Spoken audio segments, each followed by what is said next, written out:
ውድ የቻናላችን ተከታታዮች ዛሬ ህወሓት ኢህአዴግ ከትግራይ ተነስቶ ወደ መሃል አገር ባደረጋቸው ግስጋሴዎች ምን ያህል ስፍራዎችን እንደተቆጣጠረ በመራኛ ጦርነት ምን አይነት ድሎችን እንዳገኘ ከመራኛ ተነስቶ እንዴት ወደ አዲስ አበባ እንደገሰገሰ እንመለከታለን።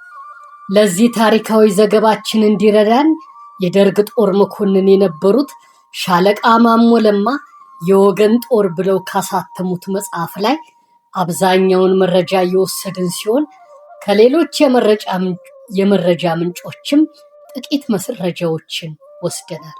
ሻለቃ ማሞ ይህን ሀገራዊ ታሪክ በመጽሐፍ አሳትመው ለገበያ በማብቃት ላበረከቱት አስተዋጽኦ ላቅ ያለ ምስጋናችንን እናቀርባለን።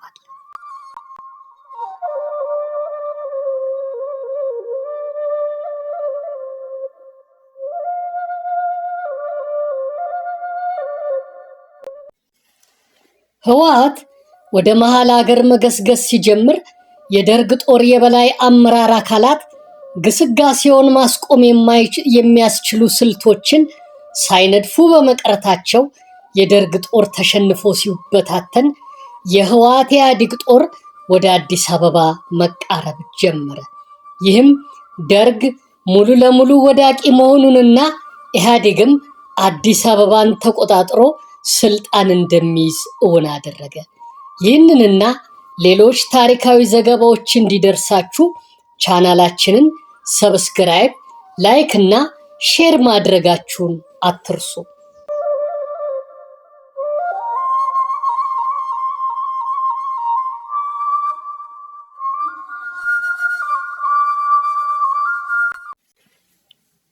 ሻዕቢያ በ10 ቀናት ውጊያ ምጽዋን ከተቆጣጠረ በኋላ በጥቂት ቀናትና ሳምንታት በጊንዳ በአካለ ጉዛይና ደቀ መሐሪ አቅጣጫ ጥቃት ከፍቶ አስመራን ለመቆጣጠር ቢሞክርም በሁለተኛው አብዮታዊ ሰራዊት አባላት ተጋድሎ ሲሰናከልበት አሰብንም ለመቆጣጠር ሞክሮ ሲደናቀፍበት የሱ አጋር የሆነውን ህዝባዊ ወያኔ ሓርነት ትግራይ ወይም ህወሓት ይበልጥ እንዲጠናከርና ከትግራይ አልፎ ወደ መሃል አገር በመዝለቅ ወደ ጎንደር፣ ጎጃም፣ ወሎና ሰሜን ሸዋን ዘልቆ እንዲገባና እነኛ አካባቢዎች የጦር አውድማዎች እንዲሆኑ አደረገ። በዚህ የተነሳ ኤርትራ ውስጥ የነበረው ጦር እየተቀነሰ ወደ እነዚህ ግንባሮች ሲጎርፍ በኤርትራ የነበረው የኢትዮጵያ ጦር እየሳሳ መጣ። በዚህ የተነሳ የህወሓት ኃይል እየጎለበተ ወደ መሃል አገር መገስገስና ወደ አዲስ አበባ መቃረብ ሲጀምር ይህ ደግሞ በወቅቱ ኢትዮጵያን ሲመራ የነበረውን የደርግን ወታደራዊ መንግስት ስጋት ላይ ጣለ። በአስመራ የነበረው የሁለተኛው አብዮታዊ ሰራዊት አመራር አካላት ችግሩን ተገንዝበው ከሰራዊቱ ላይ የተወሰነ ኃይል እየቀነሱ ወደ መሃል አገር በመላክ ችግሩን ለመቅረፍ ቢጥሩም ሰራዊቱ በነበረበት ደካማ አመራርና አሰራር የተነሳ የተፈለገውን ውጤት ማምጣት አልተቻለም። በደርግ ውድቀት ዋዜማ ወደ መሃል አገር ሲቃረብ ስሙን ቀይሮ ኢህአዴግ ብሎ የሰየመው የህወሓት አካልም ወይም ደግሞ ራሱ ህወሓትም በ1981 መገባደጃ ትግራይን ሙሉ ለሙሉ ከተቆጣጠረ በኋላ በሰው ኃይል የበለጠ በመጠናከሩ የቅርብና ርቀት መድፎችን፣ አየር መቃወሚያዎችንና ሌሎች ከባባድ መሳሪያዎችን እንዲሁም አነስተኛ የሜካናይዝድ ኃይልን ከሻዕቢያ ድጋፍ አግኝቶ ስለነበር በየቦታው ለመከላከል በተሰለፈው የደርግ ሰራዊት ላይ የማዕበል ወረራ ጥቃት በመሰንዘር በሰው ኃይል የማጥለቅለቅና የከበባ ውጊያ ወይም ቆረጣ ስልትን በመጠቀም ብዙ ቦታዎችን ይቆጣጠር ነበር።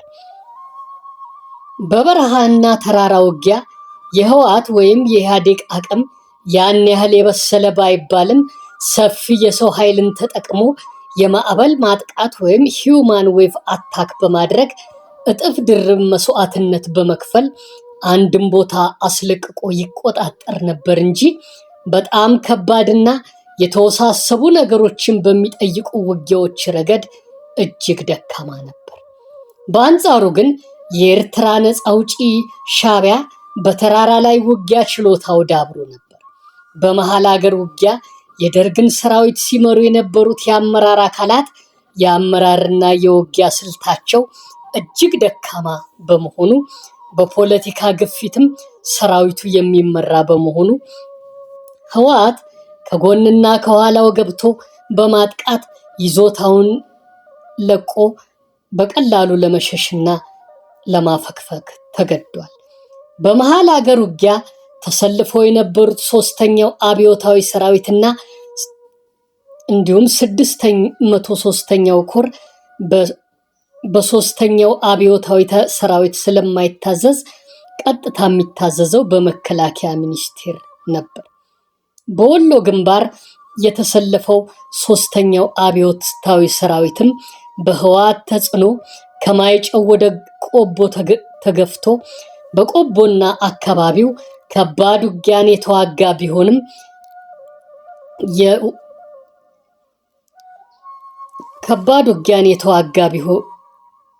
ቢሆንም የተጠናከረ መከላከያ ይዞ ሊገታው የቻለው በወልዲያ አካባቢ ነበር። የህወሓት ተዋጊዎች በወልዲያ ግንባር ያካሄዱት የፊት ለፊት ማጥቃት አልሳካ ሲላቸው ፊት ለፊትና በተጓዳኝ በጎንና በከበባ ስላጠቁ የደርግ ጦርም ይህንን የህወሓት ታክቲክ ሊቀርፍ የሚችል የመልሶ ማጥቃት ውጊያ ባለማካሄዱ የያዘውን ስፍራ ለቆ ወደ ሐይቅ አፈገፈገ።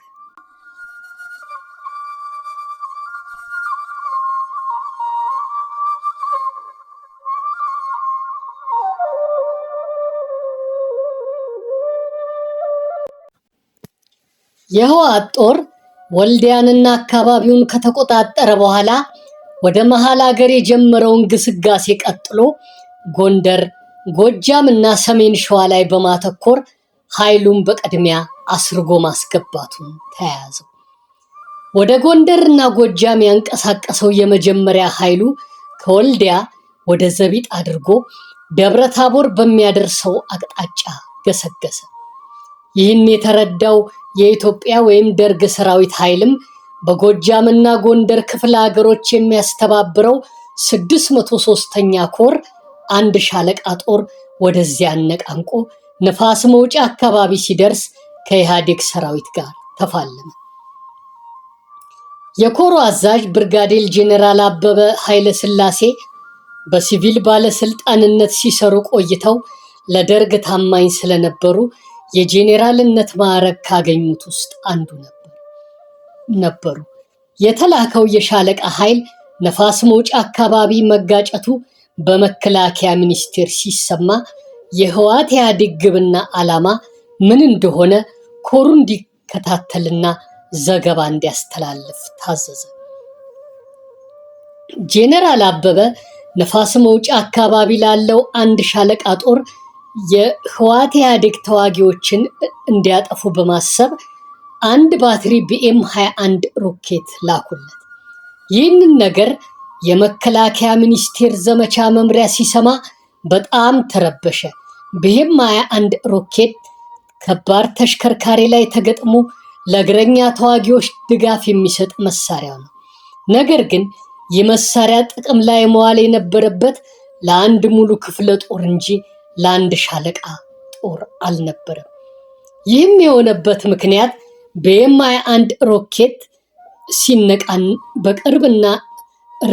ሲነቃነቅ በቅርብና ርቀት አጃቢና ድጋፍ ሰጪ እግረኛ ጦር ስለሚፈልግ ነው። የጥበቃ ጦሩ እንደየአካባቢውና ሁኔታው እስከ አንድ ሻለቃ ጦር ሊደርስ ይችላል። መሳሪያው እስከ 20 ኪሎ ሜትር ድረስ ሮኬቱን በማስወንጨፍ ኢላማውን መምታት ስለሚችል ግንባር ቀደም አስተኳሹን ከእግረኛ ጦር ጋር በመላክም ሆነ በእግረኛ ጦር አማካኝነት ተኩስ እየተመራለት ወይም ኢላማውን በካርታ ጥቅስ በመነጠር በአሁኑ ዘመን በጂፒኤስ ቴክኖሎጂ በመደገፍ ከውጊያው ቦታ 20 ኪሎ ሜትር ርቆ ግዳጁን መፈጸም ይችላል። የ603ኛው ኮር ግን ይህንን ሳያገናዝብ ነበር የቢኤም 21 ሮኬትን ወደ ንፋስ መውጫ ያንቀሳቀሰው። መሳሪያው አላግባብና ለማይገባ ግዳጅ መላኩ ስህተት በመሆኑ በአስቸኳይ ወደ ነበረበት እንዲመለስ ከመከላከያ ሚኒስቴር ትዕዛዝ ቢሰጥም የኮሩ አዛዥ ይህን ትዕዛዝ ባለመቀበል በጀመሩት መሰረት ቀጠሉበት። የመከላከያ ሚኒስቴር ዘመቻ መምሪያን ትዕዛዝ አልሰማም በማለት ገፉበት። መከላከያ ሚኒስቴርም በመሳሪያው ላይ አንድ አደጋ ቢደርስ ተጠያቂ እንደሚሆኑ የሚያስጠነቅቅ መልእክት ቢልክም ሰሚ ግን አላገኘም ነበር። አመሻሽ ላይ ሁኔታውን በደንብ ሲገመግምና ሲያጠና የቆየው የህወሓት ኢህአዴግ ጦር የተወሰነ ኃይሉን በደርግ ሰራዊት ክንፍ በኩል በማዞር ተነጥሎ የገባውን የደርግ ቢኤም 21 ሮኬት ያለ ችግር በመማረክ በእጁ ሊያስገባ ቻለ።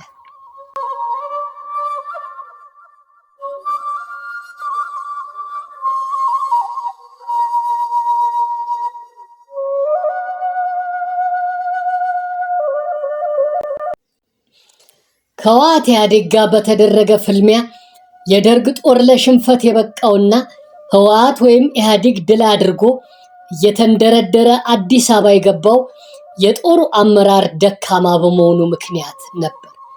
ነፋስ መውጫ አካባቢ ተተክሎ የነበረውን ቢኤም 21 ሮኬት ከማረከ በኋላ እየገሰገሰ ሄዶ ደብረ ታቦር በመግባት 603ኛ ኮርን ስጋት ላይ ጣለ። ሁኔታውን ለመለወጥ ከ3ኛው አብዮታዊ ሰራዊትና አስመራ ከሚገኘው 2ኛው አብዮታዊ ሰራዊት አንድ ክፍለ ጦር በአውሮፕላን ወደ ባህር ዳር ተልኮ ስፍራውን እንዲያጠናክር ተደረገ። የ603ኛ ኮር ኃይሉን አጠናክሮ በደብረ ታቦር አቅጣጫ ሲያጠቃ ከአስመራ የመጣው የ2ኛው አብዮታዊ ሰራዊት አካል የሆነው 15ኛ ክፍለ ጦር ድል እያደረገ ጉዳት አድርሶበት ስላባረረው የደርግ ጦርም ደብረ ታቦርን መልሶ ይዞ የውጊያ የበላይነቱን ይበልጥ እንዲረጋገጥ አደረገ። የደርግ ጦርም አጋጣሚውን ተጠቅሞ የህወሓት ወይም ኢህአዴግ ኃይል መልሶ እንዳያንሰራራ አድርጎ መምታት ሲችል ያን ሳያደርግ በመቀርቱ የህወሓት ወይም ኢህአዴግ ኃይል መልሶ በማንሰራራት በደብረ ታቦር ግንባር መጠነ ሰፊ ማጥቃት ሰነዘረ። በዚህ ወቅት ከፊሉን ሰራዊት ጠቀሜታ ባላቸው የመከላከያ ስፍራዎች ላይ ጦሩን አስቀምጦ የመከላከልና ማጥቃት ውጊያ ስልትን ነድፎ እንዲጠብቅ በማድረግ ሌላውን ኃይል በተጠባባቂነትና መልሶ አጥቂነት አዘጋጅቶና ለማምዶ መጠበቅ ሲገባ የጦሩ አመራር አካላት ጦሩን ሁሉ በታትነው እርስ በርሱ ተቀናጅቶ መረዳዳት እንዳይችልና የቅንብር ውጊያ ማድረግ በማይቻልበት ቦታ ስላሰፈሩት ውጊያው ሲከፈት ብትንትኑ ወጣ።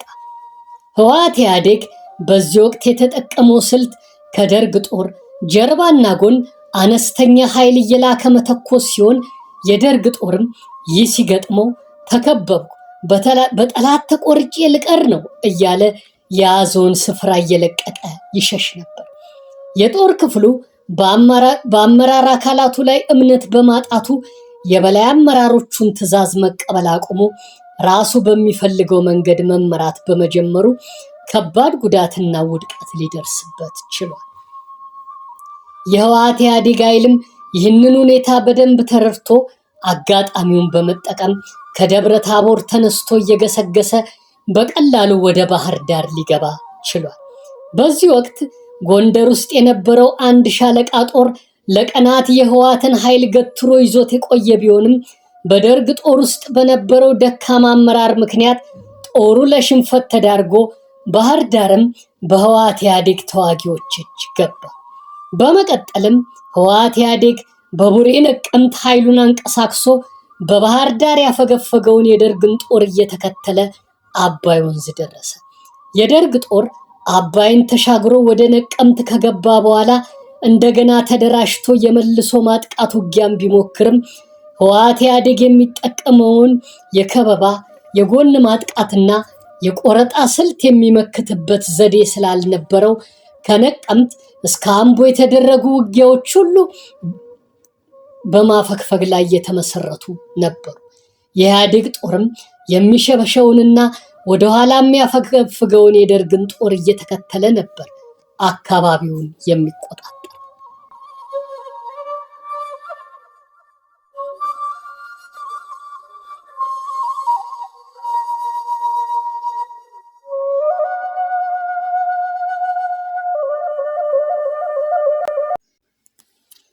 ከቡሬ ነቀምት ተንደርድሮ የመጣውን የኢህአዴግ ሰራዊት አባይ በረሃ ላይ ለመመከት በተደረገ ከፍተኛ ጥረት ፕሬዝዳንት መንግስቱ ኃይለማርያም በግንባር በመገኘታቸውና ከልዩ ጥበቃ ብርጌድም አንድ ሻምበል ጦር እንዲሰለፍ ማድረጋቸው የደርግን ጦር የውጊያ ሞራል ይበልጥ አነቃቅቶ ነበር። እንደዚያም ሆኖ ሰራዊቱ የህወሓት ኢህአዴግን ግስጋሴ መግታት የሚያስችል ዘዴ አግኝቶ ባለመቀየሱ የውጊያ ሞራሉ ጠፍቶ መሳሪያውንና ንብረቱን የማንሳት ፍላጎት እንኳ ሳይኖረው እየጣልና የያዘውን ስፍራ እየለቀቀ መሸሹን ተያያዘው። በዚህ የተነሳም የህወሓት ኢህአዴግ ጦር እየገሰገሰ በጎንደር፣ በጎጃም፣ በወሎና በሰሜን ሸዋ አካባቢ በመግባቱ የደርግ መንግስት ስጋት ላይ ስለወደቀ የመከላከያ ሚኒስቴር ኃላፊዎች ውጊያ ግንባር ሄደው ጦርነቱን እንዲከታተሉ ታዘዙ። በባህር ዳር ሲካሄድ የነበረውን ውጊያ ለመምራት በሜጀር ጄኔራል መስፍን ገብረ ቃል የሚመራ ቡድን ተልኮ የነበረ ሲሆን በወሎ ግንባር የሚደረገውን ውጊያ ለመምራት ደግሞ ጠቅላይ ኤታማዦር ሹምን ጨምሮ 2 ኤታማዦር ሹሞች የጦሩን ቀዳሚ መምሪያ ደሴ ላይ አቋቁመው ጦርነቱን ይመሩ ስለነበር አንድም የመከላከያ ሚኒስቴር አመራር ሳይቀር በውጊያ ግንባር ተገኝቶ ነበር። የነሱ ጦር ግንባር ተገኝቶ ሰራዊቱን መምራት ጠቃሚ ቢሆንም ነገሮች ከተበላሹ በኋላ ስለነበር ምንም ያመጣው ለውጥ አልነበረም። በ603ኛ ኮር ላይ ምስቅልቅሉ ከተፈጠረ በኋላ በሜጀር ጄኔራል መስፍን ገብረ ቃል የሚመራ ቡድን ባህር ዳር ቢደርስም የውጊያውን ገጽታ ሊለውጥ አልቻለም። በቡሬ ግንባር መልሶ የተቋቋመውን ጦር በሜጀር ጄኔራል ስዩም መኮንን የሚመራ የመከላከያ ቀዳሚ መምሪያ ቡድን ወደ ቦታው ቢላክም ምንም ለውጥ ስላልተገኘ የህወሓት ኢህአዴግን ኃይል ጨርሶ ሊገታው አልቻለም። ከዚህ በተጨማሪም የኢህአዴግ ሰራዊት በሱዳን ጠረፍ በኩል በሱዳን መንግስት ጦር እየተደገፈ በጠረፍ አካባቢ የነበረውን አነስተኛ የኢትዮጵያ ሰራዊት የጥበቃ ኃይል ደምስሶ መገስገስ ጀመረ። የደቡብ ሱዳን ነፃ አውጪ ጦር ወይም SPLA በርካታ የሱዳን ስደተኞች የሚገኙበትን ኩምሩክንና አካባቢውን ባለው ከአንድ ብርጌድ ያላነሰ ጦር ይጠብቃል ተብሎ ሲጠበቅ እሱ ግን የህወሓት ኢህአዴግ ሰራዊት ገና ሳይመጣበት ሸሽቶ ወደ አሶሳ አቅጣጫ በመንቀሳቀሱ የስደተኞች መጠለያ ጣቢያ አደጋ ላይ ወደቀ። በዚህ አቅጣጫ ኢህአዴግ በታንክና ከባድ መሳሪያዎች ተደራጅቶ እና የሱዳን መንግስት ጦርም አብሮት ተሰልፎ ነበር። የSPLA ተዋጊዎች የኢህአዴግ ሰራዊትና የሱዳን መንግስት ጦር ጥቃት በከፈቱበት ወቅት ውጊያው ገና በሩቅ አቅጣጫ እንደተጀመረ እኔን አይመለከተኝም በሚል ሰበብ አካባቢውን ለቀው አሶሳ ገብተዋል። በተደራጀና መሳሪያ የሰው ኃይል የተነሳው የህወሓት ኢህአዴግ ሰራዊት በአካባቢው ያለውን አነስተኛ ኃይልና ማዘዣ ጣቢያን እየደመሰሰ ወደፊት ሲገሰግስ የደርግ ሰራዊት መክቶ ሊያስቆመው ስላልቻለ ግስጋሴውን በውጊያ ከማዘግየት በቀር አማራጭ አልነበረው። ከጦሩ የበላይ አመራር አካላት ምንም የደረሰለት ረዳት ጦር ባለመኖሩ የኢህአዴግ ጦር አሶሳን በቀላሉ ተቆጣጠረ።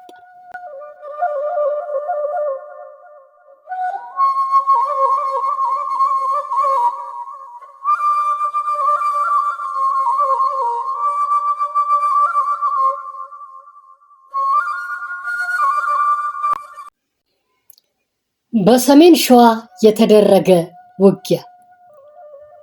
የኢህአዴግ ሰራዊት ጎጃምና ጎንደርን አልፎ በመገስገስ በተጓዳኝ በሰሜን ሸዋ በኩል ካራ ምሽግን፣ መራኛንና ዓለም ከተማን አልፎ የአዲስ አበባ ጎጃም መንገድን ለመያዝ ወደ አዲስ አበባ ለመገስገስ የነበረውን ዓላማ ለማክሸፍ አዲስ የዘመቻ ዕቅድ ተነድፎ ነበር።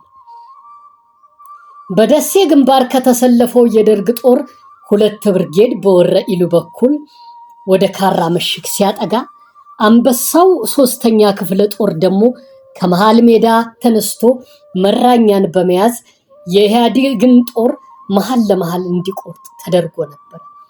በእቅዱ መሰረት አንበሳው 3ኛ ክፍለ ጦር ገስግሶ ከፍተኛ የገዢ መሬቶች ያሉበትን የመራኛን ከተማ በቀላሉ ያለ ውጊያ ሲቆጣጠር፣ ከደሴ ወደ ወረኢሉ ያጠቃው ጦር ግን የህወሓት ኢህአዴግ ሰራዊትን ብዙም ሳይገፋው እንቅስቃሴው ተገታ።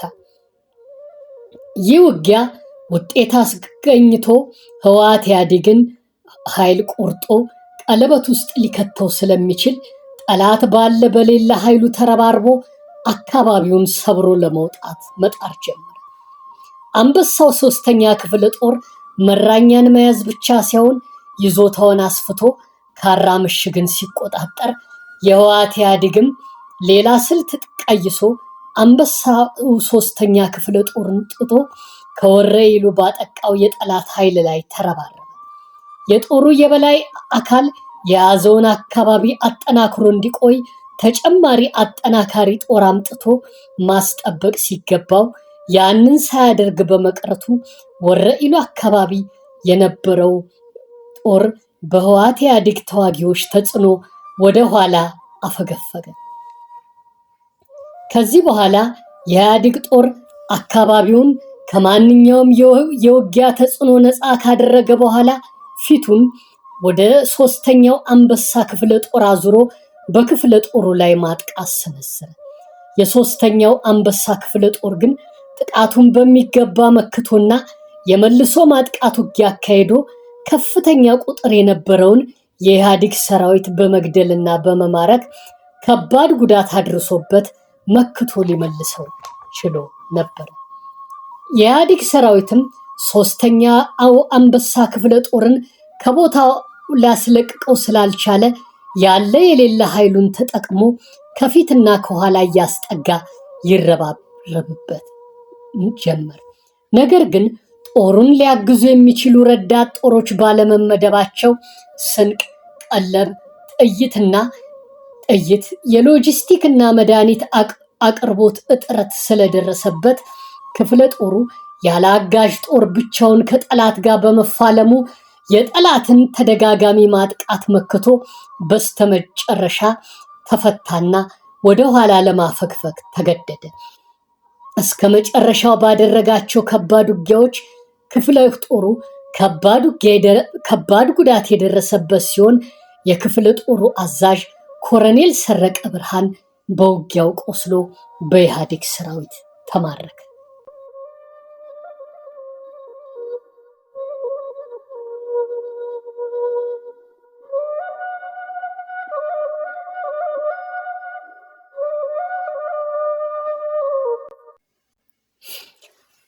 በዚህ በሰሜን ሸዋ መራኛ ድል የተበረታታው የኢህአዴግ ሰራዊት ዓለም ከተማን አልፎ ጀማ ወንዝን ተሻግሮ ለሚ አካባቢ ደርሶ ነበር። በምስራቅ በኩልም ሰላ ድንጋይና መሃል ሜዳ ደረሰ። ደብረ ሲናና ጣርማ በር ከተያዙ ደግሞ የደሴ ግንባር ዋጋ እንደሌለው እየታወቀ የኢህአዴግ ሰራዊት አዲስ አበባ እስኪገባ ድረስ ከደርግ መንግስት የጦር አመራር አካላት የሚወሰዱት እርምጃዎች በጣም ቀርፋፋና አዝጋሚ ነበሩ።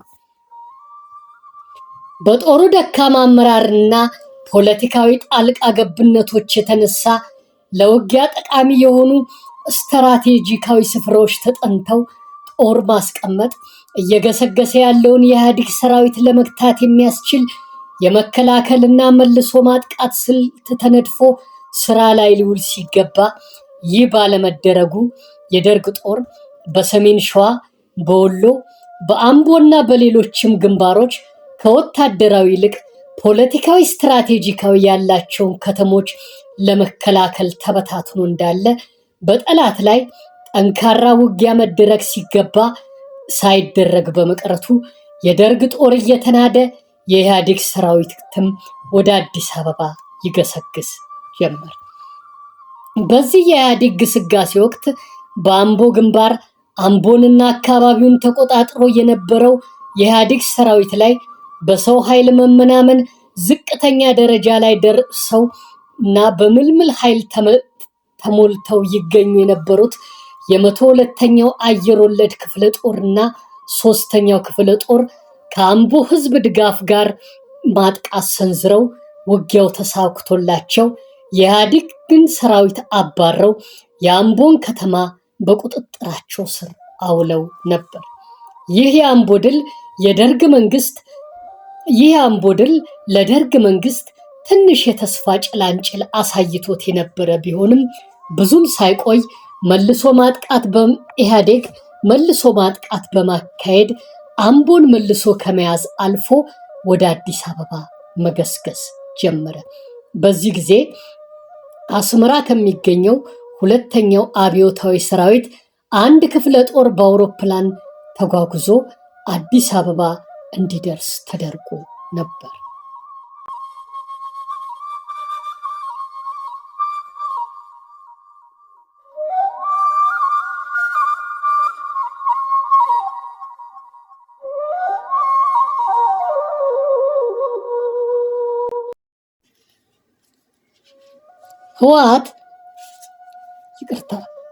ህወሓት ኢህአዴግ ከትግራይ ወደ መሃል አገር መገስገስ ሲጀምር የደርግ ጦር ግን በነበረበት ደካማ አመራር የተነሳ ግስጋሴውን ማስቆም ስላልቻለ ህወሓትና እሱ ያደራጀው የኢህአዴግ ሰራዊት የደርግን ጦር በቀላሉ ድል እያደረጉ አዲስ አበባ ተቃረቡ። በተለይ የኢህአዴግ ሰራዊት በመራኛ ጦርነት ድል ከተቀናጀ በኋላ የደርግ በስልጣን መቆያ ጊዜው ማብቃቱን ይበልጥ አመላከተ። ውድ የቻናላችን ተከታታዮች ለዚህ የቪዲዮ ትረካችን አብዛኛውን መረጃ ያገኘነው ሻለቃ ማሞ ለማ ካሳተሙት የወገን ጦር ከተሰኘ መጽሐፍ በመሆኑ ሻለቃ ማሞን ከልብ እናመሰግናቸዋለን። ታሪኩን በመጽሐፍ መልክ አሳትመው ለትውልድ ስላበቁ ክብረት ይስጣቸው እንላለን።